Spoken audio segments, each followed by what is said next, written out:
L'acné hormonal. Je suis fatiguée. Je suis fatiguée. J'ai avec quelqu'un qui a l'acné depuis 12 ans. Depuis que j'ai peut-être 10 ans.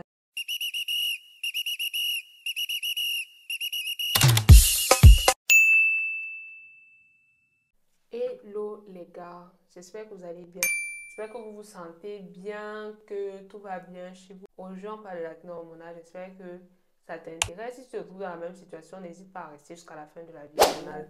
On sait tous qu'avec la puberté, il y a des hormones qui sont libérées, que ce soit de la testostérone, les oestrogènes, en tout cas les androgènes sont libérés. Et en fonction des organismes, en fonction des personnes, les enfants ont l'acné, mais il y a certains qui ont l'acné, il y a d'autres qui n'ont pas l'acné.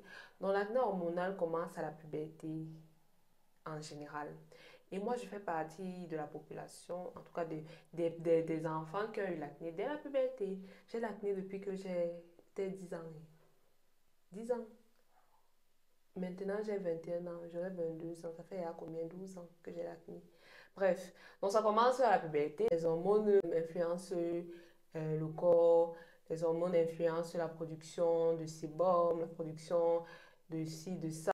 Et normalement, la puberté finit vers 18, 20 ans. Mais pour certaines personnes, l'acné hormonal continue. Donc, je fais partie des personnes là qui à partir de 18-20 ans, quand les gens, d'autres personnes, d'autres enfants, leur acné finit, non, moi ça continue fois 5, fois 10. Il y a même les boutons que je n'avais jamais vus de ma vie depuis que j'ai l'acné, mais ça a commencé. Bref, donc c'est un peu ça l'acné hormonal. L'acné hormonal peut être influencé par exemple, chez la femme, euh, lorsqu'elle a plus d'hormones, la testostérone, hormone masculine, que d'hormones féminines, oestrogènes. Ça peut être influencé par le sucre, la glycémie. Il y a les femmes qui ont le syndrome de l'ovaire polykystique, toujours dû au fait que la testostérone, les androgènes sont plus que la normale. Bref, donc moi, on a fait tous les examens de sang, je n'ai pas de problème avec les hormones, examens de ci et de ça. Et on est arrivé à la conclusion que mon acné était hormonal, of course, que ça venait de l'intérieur, qu'il fallait un traitement interne, mais que c'était le sucre le facteur. Certes, oui, j'exagérais de temps en temps, ça dépendait des périodes. J'exagérais peut-être avec, il y avait un thé glacé que j'ai découvert, la Nestea, mangue, ananas, super bon. J'adorais ça. Je pouvais même prendre ça en une semaine. J'avais la bouteille toujours au frigo. Ça, oui, et les Twix, les chocolats Twix. Mais ça dépendait, ça pouvait être en une semaine, je chargeais mon corps avec le glucose. Après l'autre semaine, je mange le sucre comme une personne normale. Donc elle a dit, arrête tout le sucre. Aucun sucre dans l'alimentation. J'ai dit, Kiki, j'avais dit que la seule chose qui pouvait me faire arrêter le sucre un jour, c'est le diabète. Ou bien si je tombe enceinte un jour, j'ai le diabète gestationnel. C'est les deux là. Parce que après, je n'abuse pas le sucre. Elle dit que c'est ça, arrête. Je lui dis que, docteur, je ne diminue pas. Elle dit que non, c'est terminé là. C'est terminé, tu arrêtes tout. Je suis restée dans le déni pendant 2 ans parce que mon docteur m'avait déjà dit que on a tout essayé, on t'a donné tous les produits, on a même fait les examens de sang, tu n'avais pas de problème d'hormones et tout ça, vraiment que c'est le sucre. Mais j'ai dit, ah non, ça peut pas être ça. Et comme je connais aimer les sucreries, j'aimais le chocolat. Les chocolats, c'est moi. Les yaourts, c'est moi. Les croissants, c'est moi. Hey! Donc, elle a dit ça 2 ans avant. Je lui ai dit que, pardon. De façon polie, bien sûr. Que pardon. Je suis restée dans le déni. Madame a utilisé tous les produits du monde. Je connais presque tous les principes actifs qui combattent l'acné extérieurement, que ce soit le peroxyde de benzoïle, l'acide salicylique, l'acide azélaïque, la trétinoïne, c'est le trétinoïne, l'acide glycolique, l'acide lactique, tous les acides là, je connais tous les noms, mais nothing. Nothing ne marche, ou du moins ça marche pendant 3 mois, après rien parce que mon acné est hormonal et c'était le sucre. Comme je vous dis, j'ai déjà essayé tous les principes actifs contre l'acné. Tout. Donc voilà, 2 ans plus tard, je suis revenue à la raison. J'ai respecté ce que le docteur a dit. Et j'ai commencé à faire le régime, bon, la diète sans sucre en peut-être février, février, mars, avril, je crois. Février ou fin février, début mars, quelque chose, je ne sais plus. Mais je sais que ça fait 2 mois. 2 mois que je ne mange plus de sucre. Quand je faisais les courses, je n'achète plus le sucre, que ce soit les bonbons, biscuits, tout ça, nothing. Je fais les courses, ce qui est essentiel avec les fruits. Par contre, là, si je me suis rappelé pourquoi je disais que moi, l'orange est mon fruit préféré. Maintenant, jusqu'à présent, je ne peux pas passer une journée sans prendre ma dose d'orange, que ce soit le matin, à midi ou le soir. Je dois avoir mes oranges ou la mandarine. Parce que tu sais que quand tu finis de manger, tu as toujours envie de quelque chose de sucré. Maintenant, quand je ne peux pas prendre un dessert, c'est-à-dire un chocolat ou un gâteau, je suis obligée de prendre le fruit. Donc, le point positif quand même dans cette histoire, c'est le fait que ta diète est hyper équilibrée. Tu vas manger équilibré parce que tu es obligé. Moi, par exemple, lorsque je mangeais, ou bien en journée quand j'ai faim, dès que je prenais une barre de chocolat, ma famille n'allait s'arrêter. Parce que tu sais que le sucre, ça donne de l'énergie, c'est le glucose, ça donne de l'énergie. Donc, ça me fait genre, j'ai mangé alors que non, ça, je n'avais plus faim. Mais là, mon alimentation est équilibrée. C'est-à-dire que tu vas te retrouver à manger entrée, plat de résistance, dessert. Et je dis ça, j'insiste dessus parce qu'on sait que les étudiants, c'est dur de manger plat, entrée, plat de résistance, plat de dessert chaque jour. Il faut préciser chaque jour. Parce qu'il y a les jours où tu t'es levé du bon pied, tu as envie de cuisiner. Il y a d'autres jours où tu as la flemme. Tu as seulement envie d'acheter, je ne sais pas, les shawarma et les pizzas aussi. En tant qu'étudiant, on sait tous que c'est compliqué. Donc, ton alimentation sera très, très équilibrée, trust me. En tout cas, les oranges, les fraises maintenant, la banane et moi maintenant. C'est la papaye seulement qui me manque parce qu'il n'y a pas la papaye ici et j'adore la papaye. Au bout de 2, 3 semaines, tu vois les résultats, hein. Si tu as l'acné, les gros boutons, parce que moi j'ai l'acné, ce qui est énervant même sur mon acné, c'est que c'est même un peu un acné comme si c'était l'acné kystique où quelqu'un a vraiment les gros boutons et ça fait mal. Mais mon acné fait mal quand les boutons avec la tête blanche la sortent. Mais elle est retentionnelle. Elle est retentionnelle et souvent quand l'acné est retentionnelle ou bien elle est kystique, on a souvent tendance à te prescrire les antibiotiques en dernier ressort, en dernier recours, vous voyez. Mais là, on a fait tous les examens, il n'y a même pas d'infection. Et mon dermato ne veut pas, ma dermato ne veut pas me donner les antibiotiques. Je la comprends, elle sait que je sais qu'elle ne peut pas me donner les antibiotiques. Parce qu'on sait. On sait que oui, ça va m'aider parce qu'il y a les antibiotiques qui aident pendant 3 mois, 6 mois. Elle sait que ça va m'aider pendant 3 mois. J'aurai le visage le plus lisse, parfait. Mais après les 3 mois à la fin, là, tout va revenir. Donc, il faut attaquer la source à l'interne. Et tu sais que quand c'est les problèmes hormonaux, même si tu arrêtes le sucre, c'est au bout de 6, 7 mois que tu vas vraiment, un an même, que tu vas vraiment voir les résultats escomptés. Mais déjà, à 3 mois, moi, ça me va, hein. Non. Donc, voilà mon visage maintenant. Et voilà le visage avant. Vous voyez la longue route qu'on a déjà faite. Et s'il vous plaît, avant là, j'utilisais les produits, je crois que j'utilisais le trétinoïne qui est... J'avais vu toutes les vidéos YouTube. Je suis professionnelle dans la peau même, je peux le dire.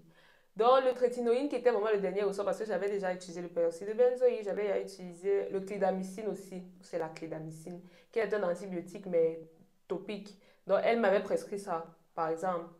La première fois que j'étais allée chez elle, parce que tu avais dit que j'avais un truc, tu sais, m'avait prescrit ça. C'était un antibiotique topique. Ça avait donné pendant 3 mois. Et après 3 mois, direct après 3 mois, genre 3 mois, un jour, le bouton a commencé sur mon front. J'étais choquée. Je dis, bref. Donc j'ai utilisé même l'antibiotique topique sur la peau et tout. Nothing. J'utilisais les produits, j'étais sous trétinoïne, trétinoïne, la rétine et la vitamine A qui est réputée pour en 3 mois, elle te lave le visage. Elle m'a lavé le visage, bon, pas lavé, elle a fait de son mieux en 2 mois. Qu'est-ce que ça raconte? En 2 semaines. Mais après 2 semaines, c'était devenu n'importe quoi. Ben, comme je regardais les vidéos où les filles disaient que non, ou les filles garçons, bref, disaient que non, il faut persévérer. Moi, c'est parti en 3 mois, moi, c'est parti en 6 mois. Je me suis retrouvée à 8 mois. J'ai fait 8 mois de trétinoïne et comment les effets secondaires du truc là sont? Ta peau pèle, ta peau sèche. Tu hydrates ta peau même, ça ne te... Hey, ta peau sèche. Et je détestais mettre la crème solaire.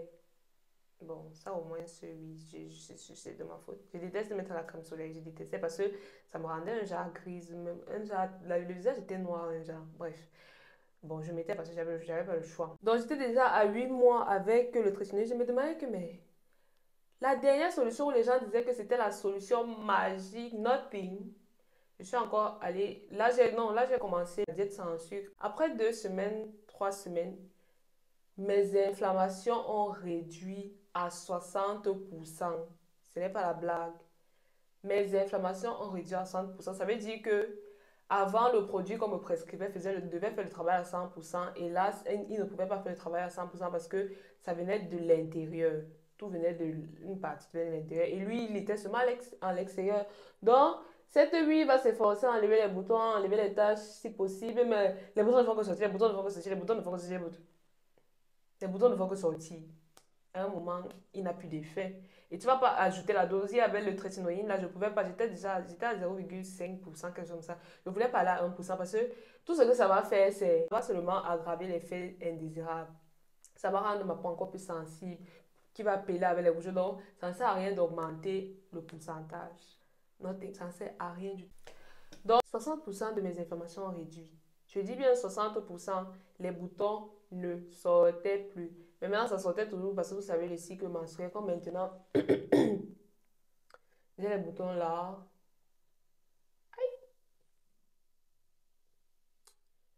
Vous voyez ce que je vis? Quitte là. J'ai les boutons là, quelque part, je crois. C'est parce que actuellement, j'ai mes règles. Donc, quand j'ai les règles de l'ovulation à la période de mes règles, au début de mes règles, c'est 2 semaines, je crois, oui. J'aurai les boutons qui vont venir là, sur mes joues, donc c'est comme ça. Oui, tu as les boutons, mais mon visage, c'est pour ça que je n'aimais pas mettre la crème solaire. Maintenant, j'aime mettre la crème solaire. Je vais vous expliquer maintenant pourquoi j'aime mettre la crème solaire. Ce qui s'est passé pour que je puisse aimer mettre la crème solaire. Donc, j'avais les petites taches. Je sais que j'ai les petites taches brunes là à cause des boutons qui se percent. Mais c'est rien de grave. Ce n'est pas les grosses taches noires que quelqu'un peut avoir. Ça ne me traumatise pas. Mais j'avais l'impression que mon visage n'était pas clair. Le visage ne brillait pas. C'est normal que le visage ne brille pas parce que tu as les boutons. Tu ne vas pas avoir le visage de quelqu'un avec le bouton qui le visage brille. Donc, ce que j'ai fait, c'est j'ai ajouté dans ma routine un sérum de Ferdinari avec la vitamine C et l'alpha-arbutin. Je vous assure, les filles ou les garçons, ceux qui n'ont pas les boutons mais qui ont les taches, allez acheter le produit là. Mon visage a commencé à devenir plus lumineux. Lumineux au point où j'aime maintenant mettre la crème solaire. Parce qu'avant ça, la crème solaire rendait mon visage gris et noir. Genre, maintenant, avant ça, je mets la crème solaire, il n'y a aucune différence. Genre, mon visage est comme avant la crème solaire. Mon visage est plus lumineux. Les taches, ça part. Parce que je n'ai même pas encore utilisé, je ne suis même pas encore arrivé à je suis encore au début de la bouteille du sérum et tout. Et on sait tous que les taches partent pour partir, elles partent plus difficilement que les boutons. Parce que les boutons partent rapidement. Les taches, quand tu as l'hyperpigmentation, parce que moi je n'aime pas trop l'hyperpigmentation. Bon, j'en ai, mais bon, bref. Ça ne m'a jamais encore. C'est le cadet de mes soucis. Donc, on sait tous que l'hyperpigmentation, c'est au moins 6 mois avant de voir les résultats, avant de voir tes taches se brunir. Au moins 6 mois. 6 mois allant d'1 an ou 3 ans, quand tu as sérieusement l'hyperpigmentation, pas les petites taches occasionnelles là. Pour ce qui m'intéressait quand j'utilisais ça, c'était même pas si ça enlevait mes taches ou pas. C'était le fait que ça rendait mon visage lumineux. On sait tous que la vitamine C rend le visage lumineux et je confirmais ça. Et vraiment, 10 sur 10. Donc, les filles qui ont les taches ou qui voient que leur visage, qui ont l'impression que leur visage est un peu terne et tout, vraiment, mettez la vitamine C. Alpha-arbutin aussi. Apparemment, l'alpha-arbutin, il brunit les taches noires pour l'hyperpigmentation, donc c'est bien. Moi, c'est un peu compliqué parce que tu vas mettre ça, ça va agir. C'est vrai que je n'ai même pas encore fait 6 mois. Je crois que ça fait 2 mois que j'utilise ça. Les boutons sortent ça, mais moi, je vois déjà le travail, donc 10 sur 10. Donc, je vivais ma vie et tout. J'avais ma diète sans sucre. J'avais mon visage qui me respectait. Enfin, après un bon bout de temps. Mais après, je n'étais pas trop satisfaite et tout. Je suis donc allée revoir le docteur. Je lui dis que, enfin, j'ai commencé ce que tu as demandé pour moi. Elle a dit que ça a pris du temps pour entrer ici. Je lui ai dit que oui, il fallait que je dise l'information pendant 2 ans. 2 ans. Bref, je lui ai dit comment ça s'est passé. Elle m'a prescrit Epiduo. Je crois que c'est le peroxyde de benzoïde avec le trétinoïde. Oh, moi, j'avais été même fatiguée. Je lui ai dit que je n'avais plus envie d'acheter quelque chose. Parce que I'm tired. Elle a dit que non, essaye ça et tout. Après, on va encore faire les examens de sang. Bref, on avait à la fin, il n'y avait rien. Mais bon, c'est le docteur. C'est le docteur. Donc, voilà. Ah, j'avais vu sur TikTok quelqu'un qui avait fait les jus de persil, en tout cas les antioxydants. Voilà, je vais vous faire 5 choses qu'il faut savoir avant de commencer la diète sans sucre si tu veux combattre ton acné hormonal. Parce que je sais qu'il y a plein de gens comme moi qui ont tout essayé. J'ai essayé tout, et les soins de visage, et même les antibiotiques, et tous les principes actifs qui combattent l'acné, mais rien. Donc, c'est bien d'aller voir ton docteur, te faire des examens, peut-être. C'est l'acné hormonal, mais tu ne sais pas. Tu es là, tu achètes tout, rien. Donc, peut-être tu es en train de te sauver comme ça là. On ne sait pas. Peut-être tu peux même avoir un syndrome de l'ovaire polykystique. Tu ne sais pas. Donc, c'est mieux d'aller voir le docteur et vous stabiliser tout ça. Et ta vie, au moins, tu sais ce que tu as. Tu sais pourquoi tu as toujours l'acné, quelque chose comme ça. Et autre chose, j'ai fondu. Je n'avais pas quand même beaucoup la graisse. Je n'ai pas beaucoup la graisse sur mon corps. Je n'ai pas beaucoup la graisse. Mais après un mois sans sucre, je vous assure, j'ai fondu. Donc, si vous voulez perdre le poids, essayez la diète sans sucre. Vous allez fondre. Mes joues, là, j'avais les joues, je n'ai plus. J'ai beaucoup fondu et tout. Donc, si tu veux perdre le poids, mets-toi à la diète sans sucre, ça va t'aider. Donc, voilà. J'espère que la vidéo t'aura beaucoup aidé pour savoir un peu si tu es dans la même situation, ce que tu dois faire.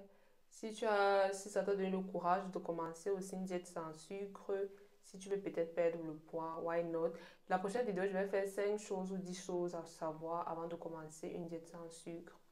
Mais j'espère déjà que la vidéo t'a beaucoup aidé ou t'a donné le courage de te mettre sur la voie de l'alimentation sans sucre. Parce que le sucre n'est pas indispensable dans ta vie, trust me. Tu as le sucre dans les aliments, on appelle ça quoi, les fruits, donc c'est suffisant. Trust me. Si tu manges équilibré chaque jour, le sucre ne va pas te manquer. Ça ne manque pas jusqu'à présent. Bon, souvent, mais bon, jusqu'à présent, je n'ai pas dépassé, je n'ai pas violé J'espère que YouTube ne va pas dire ça, que j'ai dit des gros mots. Oh. Je n'ai pas violé mon régime parce que le sucre me manquait. Ça veut dire que ce n'est pas indispensable. Donc, j'espère que ça t'a vraiment aidé la vidéo et n'hésite pas à aimer la vidéo, à partager la vidéo, à liker la vidéo, à t'abonner parce que je vais venir encore avec beaucoup de contenu à propos de l'acné hormonal. Tous ceux qui ont l'acné hormonal, si ça t'intéresse, n'hésite pas à t'abonner à la chaîne et j'espère que ça va t'aider. On se retrouve dans la prochaine vidéo. Bye bye! Attendez, je vous montre un peu mon visage maintenant. Il n'y a pas de maquillage. Il n'y a pas le temps de me maquiller pour faire les vidéos. Qui a le temps de se maquiller pour faire les vidéos? Personne. Je me maquille seulement quand je fais les vidéos de maquillage. Si ce n'est pas une vidéo de maquillage, pardon. Bref, voici mon visage. Mon front, mon Dieu. On a eu des hauts et des bas. On est passé par des hauts et des bas. Il n'y a pas un endroit que je déteste comme avoir les boutons sur le front. Je préfère avoir les boutons sur les joues que sur le front. Je déteste les boutons sur le front. Je peux même frotter mon front sur le goudron pour que les boutons quittent parce que je déteste avoir les boutons sur le front.